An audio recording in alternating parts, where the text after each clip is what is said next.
ಗಂಜಗುಂಟೆ ಗ್ರಾಮ ಪಂಚಾಯತಿಗೆ ಸೇರಿದಂಥ ಗಂಜಗುಂಟೆ ಗ್ರಾಮದ ನಿವಾಸಿ ವಸಂತಾಚಾರ್ಯವರು ಬೆಳಗಿನ ಜಾವ ಅಂಗಡಿ ಹತ್ರ ಕೂತಿದ್ದಾಗ ಅಲ್ಲಿ ಗಂಜಗುಂಟೆ ಗ್ರಾಮ ಪಂಚಾಯತಿ ಮಾಜಿ ಅಧ್ಯಕ್ಷ ನರಸಿಂಹಮೂರ್ತಿ ಅವರ ಕುಟುಂಬದವರು ಏಕಾಏಕಿ ಬಂದು ಅವ್ರನ್ನ ಮಾರಣಾಂತಿಕವಾಗಿ ಹೊಡೆಯುವಂಥದ್ದು ಮತ್ತು ಅವಾಚ್ಯವಾಗಿ ಒಯ್ಯುವಂಥದ್ದು, ಸಾಕಷ್ಟು ಹಲ್ಲೆ ಮಾಡಿರೋಂಥದ್ದನ್ನು ನಾವು ನೋಡಿರ್ತೀವಿ. ಈ ರೀತಿಯಾದಂಥ ಒಂದು ವಿಕೋಪದ ವಾತಾವರಣನ ಸೃಷ್ಟಿ ಮಾಡಿ ಅವ್ರನ್ನ ಹೊಡೆಯುವಂಥದ್ದು ಎಷ್ಟು ಸರಿ ಅಂತೇಳಿ ನಾವು ಇವತ್ತು ಖಂಡಿಸ್ತಾ ಇದ್ದೀವಿ. ಭಾಳಷ್ಟು ನೋವಾಗಿದೆ ಅವರಿಗೆ. ಅವ್ರಂಥವ್ರು ಒಬ್ಬರು ಯಾರೂ ಅವ್ರ ಜೊತೆ ಇಲ್ಲದೇ ಇರೋಂಥ ಪರಿಸ್ಥಿತಿಯಲ್ಲಿ ಏನೋ ಒಂದು ರಾಜಕೀಯದ ಉದ್ದೇಶ ಇಟ್ಕೊಂಡು ಅವರು JDSನಲ್ಲಿ ಪ್ರಭಾವಿ ಮುಖಂಡರಿರ್ತಾರೆ. ಅವರು ಹೇಳಿದ್ದೇ ಮಾತನಾಡಬೇಕು, ಅವರ ಮಾತೇ ಅಲ್ಲಿ ವೇದವಾಕ್ಯ ಆಗೋಂಥ ನಿಟ್ಟಿನಲ್ಲಿ ಅವರ ನಡವಳಿಕೆಗಳಿಂದ ಪಂಚಾಯಿತಿ ಪೂರ್ತಿ ಭಯಭೀತರಾಗಿರೋಂಥದ್ದು, ಅವ್ರನ್ನ ಕಂಡ್ರೆ ಭಯ ಬೀಳುವಂಥದ್ದು, ಅವ್ರನ್ನ ಮಾತಾಡಿದ್ರೆ ಅಟ್ರಾಸಿಟಿ ಕೇಸ್ ಹಾಕ್ತಾರೆ, ಅಟ್ರಾಸಿಟಿ ಮಾಡ್ತಾರೆ ಅಂತೇಳಿ ಆ ಗೊಂದಲದಲ್ಲೇ ಅಲ್ಲಿನ ಜನ ಎಲ್ಲರೂ ಸಹ ಜೀವನ ಮಾಡ್ತಾ ಇರೋಂಥದ್ದನ್ನು ನಮ್ಮ ಕಿವಿಗೂ ಸಹ ಬಿದ್ದಿತ್ತು. ಅದರಂತೆ ಇವ್ರನ್ನ ಟಾರ್ಗೆಟ್ ಮಾಡಿ ಏನೇ ಒಂದು ಅಲ್ಲಿನ ಪಂಚಾಯಿತಿಯಲ್ಲಿ ಸಮಸ್ಯೆಗಳಿರೋಂಥದ್ದು, ಎಲ್ಲ ಯಾರಿಗಾದರೂ ಸಾರ್ವಜನಿಕರಿಗೆ ನೋವಾದರೆ, ಯಾರಾದರೂ ಒಂದು ರೀತಿ ಸರ್ಕಾರದ ವಿಚಾರವಾಗಿ ಒಂದು ರೀತಿ ಬೇರೆ ಕೆಲಸಗಳು ಮಾಡಿರೋದು ಎಲ್ಲರೂ ಸಹ ಇವರು ಸೋಷಿಯಲ್ ಮೀಡಿಯಾದಲ್ಲಿ ಒಂದು ರೀತಿ ಪ್ರಚಾರ ಮಾಡಿ ಸರಿದಾರಿ ತಗೋಂಥ ಕೆಲಸನ ವಸಂತ್ ಅವ್ರು ಮಾಡ್ತಾ, ಇವರು ಕಾಂಗ್ರೆಸ್ ಪಕ್ಷದ ಕಟ್ಟಾಳಾಗಿ ಕೆಲಸ ಮಾಡ್ತಾಯಿದ್ರು. ಇಂಥವ್ರನ್ನೆಲ್ಲರೂ ಸಹ ಈ ರೀತಿ ಹಲ್ಲೆ ಮಾಡಿ ಒಬ್ಬೊಬ್ಬರನ್ನಾಗಿ ಒಂದು ಸೈಡ್ ಕೂರಿಸೋಂಥದ್ದು, ಅಲ್ಲಿ ತಮ್ಮ ಪ್ರಾಬಲ್ಯನ ಸಾಧನೆ ಮಾಡ್ಕೊಬೇಕು ಅಂತೇಳಿ ಈ ಮೂರ್ತಿ ಅನ್ನೋದು ಹುನ್ನಾರ ಭಾಳಷ್ಟು ದಿನಗಳಿಂದ ನಡೀತಾ ಇದೆ. ಇಂಥ ವ್ಯಕ್ತಿಗೆ ಕಾನೂನು ಕ್ರಮ ಜರುಗಿಸಬೇಕು ಮತ್ತು ಈ ರೀತಿ ಹಲ್ಲೆ ಮಾಡಿರೋಂಥದ್ದನ್ನು ಸಹ ಸರ್ಕಾರ ಗಂಭೀರವಾಗಿ ತಗೊಳ್ಬೇಕು. ಗೃಹ ಇಲಾಖೆ, ಪೊಲೀಸ್ ಇಲಾಖೆಯವರು ಅವ್ರಿಗೆ ಯಾವ ರೀತಿ ಕ್ರಮ ತಗೊಬೇಕು, ಯಾವ ರೀತಿ ಶಿಸ್ತು ಕ್ರಮ ವಹಿಸಬೇಕು, ಕಾನೂನಲ್ಲಿ ಏನು ಅವಕಾಶ ಇದೆ ಅದನ್ನು ಅವ್ರ ಮೇಲೆ ಹಾಕಬೇಕು, ಅವ್ರನ್ನ ಹತೋಟಿಗೆ ತರಬೇಕು. ಪಂಚಾಯಿತಿ ನೆಮ್ಮದಿಯಿಂದ ಜೀವನ ಮಾಡ್ಕೊಂಡು ಹೋಗೋಂಥ ನಿಟ್ಟಿನಲ್ಲಿ ಒಂದು ಸರಿ ದಾರಿಗೆ ತರಬೇಕು ಪೊಲೀಸ್ ಇಲಾಖೆ ಅಂತೇಳಿ ನಾನು ತಮ್ಮ ಮುಖ್ಯನ ಮನವಿ ಮಾಡ್ಕೊಳ್ತೀನಿ. ಈಗ ಇವ್ರ ಮೇಲೆ ಹಲ್ಲೆ ಮಾಡಿರೋಂಥ ವಿಚಾರದಲ್ಲಿ ಕಂಪ್ಲೇಂಟ್ ಕೊಟ್ಟಿದ್ದಾರೆ. ಮತ್ತು ಇನ್ನೊಂದಷ್ಟು ವ್ಯಕ್ತಿಗಳನ್ನ ಸಹ ನಮ್ಮ ಮುಖಂಡರನ್ನೆಲ್ಲ ಅವರು ಟಾರ್ಗೆಟ್ ಮಾಡಿರೋಂಥದ್ದನ್ನು ಸಹ ನಮ್ಮ ಗಮನಕ್ಕೆ ಬಂದಿದೆ. ಅದನ್ನು ಈಗ DYSP ಅವ್ರ ಗಮನಕ್ಕೆ ತಂದು ಅವ್ರ ಮೇಲೆ ಒಂದು ದೂರು ಕೊಡೋಂಥ ಕೆಲಸನೂ ಸಹ ನಾವು ಮಾಡ್ತಾಯಿದ್ವಿ. ಇಲ್ಲಿ ಒಂದು ರೀತಿ ಸಾರ್ವಜನಿಕ ವೇದಿಕೆಯಲ್ಲಿ ಇತ್ತ ಮಾತಾಡ್ತಾನೆ, ಏನೋ ಒಂದು ಕಡೆ ಸಮಾಜ ಸೇವಕರು ಬಂದಿದ್ದಾರೆ, ಅವ್ರು ಏನೋ ಒಂದಷ್ಟು ದಾನ ಧರ್ಮ ಮಾಡ್ತಾರೆ, ಅದನ್ನು ದೊಡ್ಡದಾಗಿ TV ಗಳಲ್ಲಿ ತೋರಿಸೋಂಥದ್ದು, ಪತ್ರಿಕೆಗಳಲ್ಲಿ ಬರ್ಸೋಂಥದ್ದು, ಈ ರೀತಿ ಅಪಹಾಸ್ಯವಾಗಿ ಮಾತಾಡಿ ಒಂದು ರೀತಿ ನಮ್ಮನ್ನೆಲ್ಲ ಸಮಾಜಘಾತಕರು ಅನ್ನೋ ರೀತಿಯಲ್ಲಿ ಬಿಂಬಿಸಿರೋಂಥದ್ದನ್ನು ನಾವು ಅವರ ವಿಡಿಯೋನ ಕೇಳಿದ್ದೀವಿ. ಈ ಮನುಷ್ಯ ಸಮಾಜ ಮುಖ್ಯ ಕೆಲಸ ಮಾಡಬೇಕಾದ್ರೆ ಏನು ಮಾಡಬೇಕು? ಈ ರೀತಿ ಹಲ್ಲೆ ಮಾಡಬೇಕಾ? ಇಲ್ಲ ಈ ರೀತಿ ಹೊಡೆಯೋಂಥದ್ದಾಗಬೇಕಾ? ಇಲ್ಲ ತನ್ನ ಕುಟುಂಬನ ಬಿಟ್ಬಿಟ್ಟು ಬೀದಿಯಾಗಿ ರೌಡಿಗಳ ರೀತಿ, ಅವಿದ್ಯಾವಂತರ ರೀತಿ ಹೋಗಿ ಏಕಾಏಕಿ ಹಲ್ಲೆ ಮಾಡೋಂಥದ್ದು ಎಷ್ಟು ಸರಿ? ಸಮಾಜಘಾತಕ ಅಂತ ತಾವು ಮಾತಾಡ್ತಿರಲ್ಲ, ನೀವು ಮಾಡಿರೋಂಥ ಕೆಲಸ ಏನು? ಸಮಾಜಕ್ಕೆ ಹಿತ ಮಾಡೋಂಥ ಕೆಲಸನ ಹಲ್ಲೆ ಮಾಡೋಂಥದ್ದು, ಒಬ್ಬ ಮನುಷ್ಯನ ಮೇಲೆ ದಬ್ಬಾಳಿಕೆ ಮಾಡೋಂಥದ್ದು, ಹೊಡೆಯೋದು ಬಡಿಯೋದು. ನಾವು ಮಾಡಿದರೆ ಆರೋಗ್ಯದ ಕ್ಯಾಂಪ್ ಮಾಡಿ, ನಾವೇನೋ ಜನಗಳಿಗೆ ಸರಿ ದಾರಿಯಲ್ಲಿ ತೊಗೊಂಡೋಗೋಂಥ ಕೆಲಸ ಮಾಡಿ, ನಮ್ಮ ಕೈಲಾಗಿ ಸಹಾಯ ಮಾಡಿ, ಒಂದು ಕಣ್ಣು ಆಪ್ರೇಷನ್ ಮಾಡಿಸಿದ್ವೋ, ಒಂದು ಗರ್ಭಕೋಶದ ಆಪ್ರೇಷನ್ ಮಾಡಿಸಿದ್ವೋ, ಇಲ್ಲ ಒಂದು ಕನ್ನಡಕ ಕೊಟ್ಟಿದ್ದೀವೋ, ಇಲ್ಲ ಒಂದು ಕಿವಿಗೆ ಮಿಷಿನ್ ಕೊಟ್ಟಿರ್ತೀವೋ, ನಾವೇನೋ ಬಡವ್ರಿಗೆ ಅನುಕೂಲ ಆಗಲಿ ಅಂತ ಕೊಟ್ಟಿದ್ದೀವಿ. ನೀವು ಕೊಡಿ, ನೀವು JDS ಪಕ್ಷದ ನಿಷ್ಠಾವಂತ ಕಾರ್ಯಕರ್ತ, ನೀವು ಮಾಡಿ, ಆರೋಗ್ಯದ ಕ್ಯಾಂಪ್ ಮಾಡಿ, ಪೆನ್ಷನ್ ಕ್ಯಾಂಪ್ ಮಾಡಿ, ಸಾರ್ವಜನಿಕರಿಗೆ ನೀವು ಚೇರ್ಮನ್ ಆಗಿದ್ದಂಥವ್ರು ನೀವು ಸಹಾಯ ಮಾಡಿ. ನೀವು ಅದು ಮಾಡಲ್ಲ, ಬರೀ ರಾಜಕೀಯ ಮಾಡ್ತೀರಿ. ಚುನಾವಣೆ ಬಂದರೆ ಗೆಲ್ಲೋಂಥದ್ದಾಗಬೇಕು ನಿಮಗೆ. ನಾವು ಕೊಟ್ಟರೆ, ನಾವು ಏನೋ ಹಸಿದಿರೋರಿಗೆ ಏನೋ ಆಹಾರದ ಕಿಟ್ ಕೊಟ್ಟರೆ ನಮ್ಮದು ಅಪಹಾಸ್ಯ. ನೀವು ಏನದು ಸ್ಕೂಟ್ರು, ಏನೋ ಒಂದು ವೆಹಿಕಲ್ಸ್ ಕೊಟ್ಬಿಟ್ಟು ಓಟ್ ಹಾಕ್ಸ್ಕೊಳ್ಳೋಂಥದ್ದು ಪ್ರಜಾಪ್ರಭುತ್ವ ಸರಿನಾ? ನೀವು ಮಾಡ್ತಾ ಇರೋದೇನು? ನೀವೇನು ಹಂಗೆ ಬಂದಿಲ್ಲ? ನೀವು ಸಮಾಜ ಸೇವೆ ಮಾಡ್ಕೊಂಡೆ ತಾನೇ ನಿಮ್ಮ ನಾಯಕರು ಇವತ್ತು ಶಾಸಕರಾಗಿರೋಂಥದ್ದು. ರವಿಕುಮಾರ್ ಅವರು ಶಾಸಕರನ್ನ ಪಕ್ಕದಲ್ಲಿ ಇಟ್ಕೊಂಡು ನೀವು ಈ ರೀತಿ ಮಾತಾಡ್ತಿರಲ್ಲ, ಸಮಾಜಕ್ಕೆ ಒಳ್ಳೆ ಕೆಲಸ ಮಾಡೋಂಥದ್ದನ್ನ ನೀವೇನು ಮಾಡಿದ್ರಿ? ನೀನು ಪಂಚಾಯತಿ ಅಧ್ಯಕ್ಷನಾಗಿ ನೀವೇನು ಮಾಡಿದ್ದೀರಿ? ದೌರ್ಜನ್ಯ ಮಾಡೋದಾ? ಯಾವ ಕಾನೂನಲ್ಲಿದೆ ನಿಮಗೆ ದೌರ್ಜನ್ಯ ಮಾಡೋಂಥದ್ದು? ಯಾರು ಹೇಳ್ಕೊಟ್ಟಿದ್ದಾರೆ ನಿಮಗಿದು? ಇಲ್ಲ ನಿಮ್ಮ ನಾಯಕರು ಹೇಳಿದಾರಾ? ಸಮಾಜಕ್ಕೆ ಒಳ್ಳೇದು ಮಾಡೋಂಥದ್ದನ್ನು ಏನು ಸಮಾಜಮುಖಿಯಾಗಿ ಏನು ಮಾಡಬೇಕಂಥದ್ದು ನೀವು ಒಂದೊಳ್ಳೆ ಕಾರ್ಯಕ್ರಮದಲ್ಲಿ ಮಾತಾಡಿದ್ದೀರಿ. ಕಾರ್ಯಕ್ರಮದಲ್ಲಿ ನೀವು ಮಾತಾಡಬೇಕಾದ್ರೆ ಸಮುದಾಯ ಭವನ ನಿರ್ಮಾಣ ಮಾಡಬೇಕಾದ್ರೆ ಅಂತ ಒಬ್ಬ ರೈತನ ಜಮೀನಲ್ಲಿ ನೀವು ಮಾಡೋಕ್ಕೆ ಕೊಟ್ಟಿದ್ದೀರಿ. ನಮ್ಮ ಗಮನಕ್ಕೆ ಬಂತದನ್ನು. ಆ ರೈತನ ವಿಶ್ವಾಸ ತೊಗೊಂಡು ಮಾಡಿ ಅಂತೇಳಿ ಅಲ್ಲಿನ ಪೊಲೀಸ್ ಇಲಾಖೆಗೂ ನಾವು ತಾಕೀತು ಮಾಡಿದ್ದೀವಿ, ತಹಶೀಲ್ದಾರ್ಗೂ ನಾವು ತಾಕೀತು ಮಾಡಿದ್ದೀವಿ. ಒಂದಿನ ಎರಡು ದಿನ ನಿಧಾನ ಆಗಲಿ, ಆ ರೈತನ ಕನ್ವಿನ್ಸ್ ಮಾಡಿಬಿಟ್ಟು ಹಾಗಂತ ಒಳ್ಳೆ ಕೆಲಸ ಅಭಿವೃದ್ಧಿ ಕೆಲಸ ಆಗಲಿ, ಆ ಸಮುದಾಯ ಭವನ ಆಗೋದಾದ್ರೆ ನಮಗೂ ಸಂತೋಷ ಅಂತೇಳಿ ಆ ಅಕ್ಕಿ ಪಿಕ್ಕಿ ಕಾಲೋನಿಗೆ ಒಳ್ಳೇದಾಗಲಿ ಅಂತೇಳಿ ನಾವು ಸಹ ನಿಮ್ಮ ಅಭಿವೃದ್ಧಿಗೆ ನಾವು ಸಹ ಕೈ ಜೋಡಿಸಿರ್ತೀವಿ. ತಾವು ಅದನ್ನು ಅರ್ಥ ಮಾಡ್ಕೊಳ್ದೆ ಏನೋ ಒಂದು ರೀತಿ ತಮ್ಮ ವಿರುದ್ಧ ಏನೋ ಮಾಡ್ಬಿಡ್ತಾ ಇದ್ದಾರೆ ಅಂದ್ಬಿಟ್ಟು ನಮ್ಮ ಕಾರ್ಯಕರ್ತರ ಮೇಲೆ ಇವೆಲ್ಲನೂ ಸಹ ನೀವು ದೌರ್ಜನ್ಯ ಮಾಡೋದು, ಇವೆಲ್ಲ ನಾವು ಅದೆಲ್ಲ ಒಳ್ಳೇದಲ್ಲ. ಅದೆಲ್ಲ ಈ ದೌರ್ಜನ್ಯಕ್ಕೆ ದಾರಿ ಇಲ್ಲ. ಅದಕ್ಕೆ ಇಲಾಖೆಯವರೇ ಉತ್ತರ ಕೊಡಬೇಕು. ಸರ್, ರಾಜಕೀಯ ಏನೇನಿಲ್ಲ ಈ ಥರ ಮಹಿಳೆಯವಾಗಿ ಎಷ್ಟು ಅಪಹಾಸ್ಯವಾಗಿ ಎಷ್ಟು ದೌರ್ಜನ್ಯಯುತವಾಗಿ ಅವ್ರು ನಡ್ಕೊಂಡಿದ್ದಾರೆ ಅಂತೇಳಿ ಇಡೀ ಇವತ್ತಿನ ದಿನ ರಾಜ್ಯ ನೋಡೋಂಥ ಪರಿಸ್ಥಿತಿ ತಂದಿಟ್ಟಿದ್ದಾರೆ.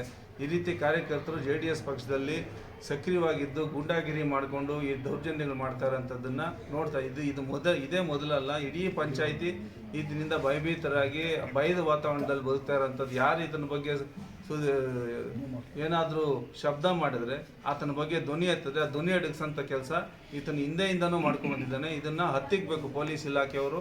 ಈತನ ಮೇಲೆ ಕಾನೂನು ರೀತಿ ಸರಿಯಾದಂಥ ಕ್ರಮ ತಗೊಳ್ಬೇಕು. ಅವ್ರು ದೌರ್ಜನ್ಯ ಮಾಡೋದಕ್ಕೆ ಜೀವಂತ ಸಾಕ್ಷಿ ಇವತ್ತು ನಮ್ಮ ವಸಂತ್ ಕುಮಾರ್ ಅವರು.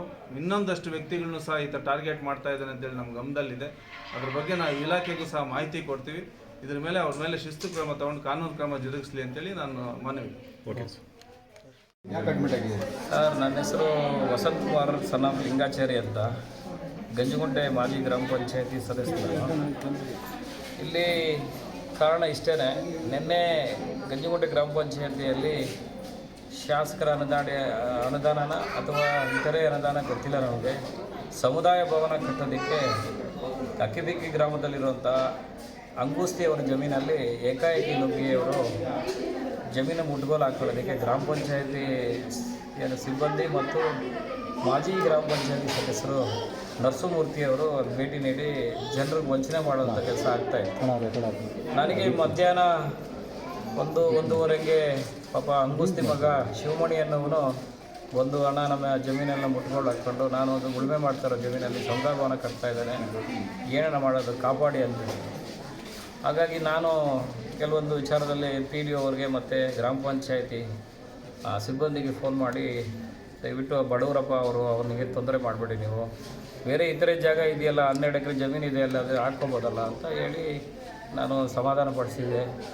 ಅದನ್ನು ಉದ್ದೇಶ ಇಟ್ಕೊಂಡು ನನಗೆ ಬೆಳಗ್ಗೆ ಏಕಾಏಕಿ ಬಂದು ಏನು G ನರಸಿಂಹಮೂರ್ತಿ ಅವರ ಕುಟುಂಬಸ್ಥರು, ಮೊದಲನೇದಾಗಿ G ನರಸಿಂಹಮೂರ್ತಿ, ನನ್ನನ್ನು ಹೊಡೆದವರು ಬಂದು ದೊಡ್ಡ ನರಸಿಂಹಪ್ಪ, ಸಣ್ಣಪ್ಪ, ದೊಡ್ಡ ಗೋಗುಲಪ್ಪ, ಎರಡನೇವರು ದೊಡ್ಡ ನರಸಿಂಹಪ್ಪ ಅವರ ಮಗ ನರೇಶ್ ಬಾಬು ಅವರು ಬಂದು ನನಗೆ ಚಾಕು ಸಹ ತಗೊಂಬಂದು ಹಿಡಿದುಕೊಂಡು ಹೊಡೆದ್ರು. ನನಗೆ ಚಾಕು ತೋರಿಸಿ ಕೊಲೆ ಬೆದರಿಕೆ ಕೂಡ ಮಾಡ್ತೀವಿ, ನೀನು ಎಲ್ಲರನ್ನೂ ಜನರಿಗೆ ಅರಿವು ಮೂಡಿಸಿ ನಮ್ಮ ಮೇಲೆ ವಿರುದ್ಧ ತಾವು ಎಲ್ಲ ಹೇಳ್ತಾ ಇದ್ದೀವಿ, ಪಿತೂರಿ ಮಾಡ್ತಿದ್ದೀರಾ ನೀನು ಅಂದ್ಬಿಟ್ಟು ಏಕಾಏಕಿ ದೊಡ್ಡ ನರಸಿಂಹಪ್ಪ ಅವ್ರ ಮಗ ನರೇಶ್ ಬಾಬು, ವೇಮಗಲ್ ನರಸಿಂಹಮೂರ್ತಿ, ನವೀನ ಮತ್ತು ಸಣ್ಣ ಕೋನಪ್ಪ, ಅದರ ಜೊತೆಗೆ ನರಸಿಂಹಮೂರ್ತಿ ಅವ್ರ ಮಗ ಸಮೃದ್ಧಿ ಅವರು ಸಹ ವಕೀಲರು.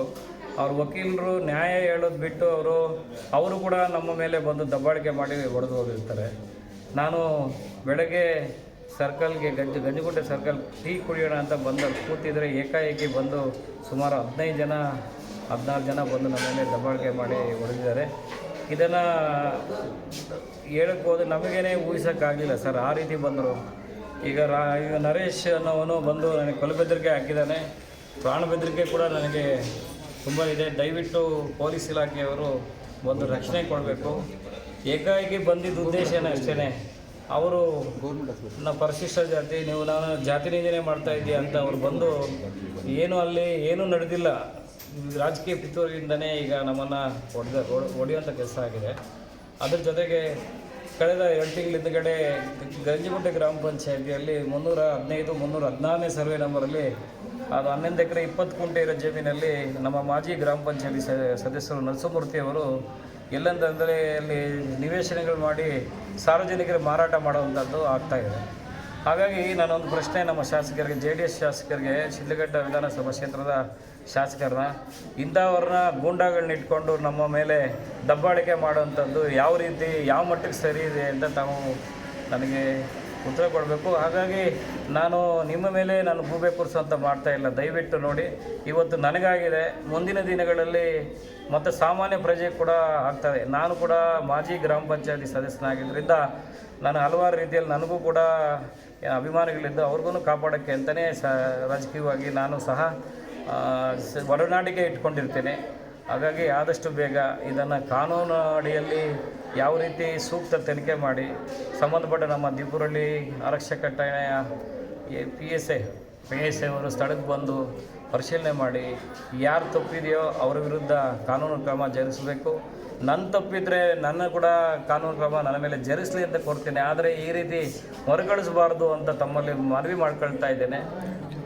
ದಯವಿಟ್ಟು ಎಲ್ಲ ಸಾರ್ವಜನಿಕ ಸಮ್ಮುಖದಲ್ಲೂ ಕೂಡ ಬೇಡ್ಕೊಳ್ತಾ ಇದ್ದೇನೆ, ಮುಂದಿನ ದಿನಗಳಲ್ಲಿ ಇಂಥ ದರೋಡೆಕಾರರನ್ನ ಮತ್ತು ಕಳ್ಳರನ್ನ, ಕೊಲೆಗಾರರನ್ನ, ಇಲ್ಲಿ ಒಂದು ಸಂದರ್ಭ ಲೇಡೀಸ್ ಬಂದು ನಮ್ಮ ಮೇಲೆ ಪರಕೆ ಮೇಲೆ ಹೊಡೆಯುವಂಥದ್ದು, ಗೊಲ್ಲಪಟ್ಟಿ ಹಿಡ್ಕೊಳ್ಳುವಂಥದ್ದು, ಏಕಾಏಕಿ ಹೆಂಗಸರುಗಳು ಕೂಡ ಒಬ್ಬರು ಆಂಜನಮ್ಮ ಅಂತ, ಎರಡನೆಯವರು ಅಮರಾವತಿ ಅಂತ, ಇನ್ನೊಬ್ಬರು ಲಕ್ಷ್ಮೀದೇವಿ ಅಂತ, ಮತ್ತು ನರಸಿಂಹಮೂರ್ತಿ ಅವರ ಅಕ್ಕ.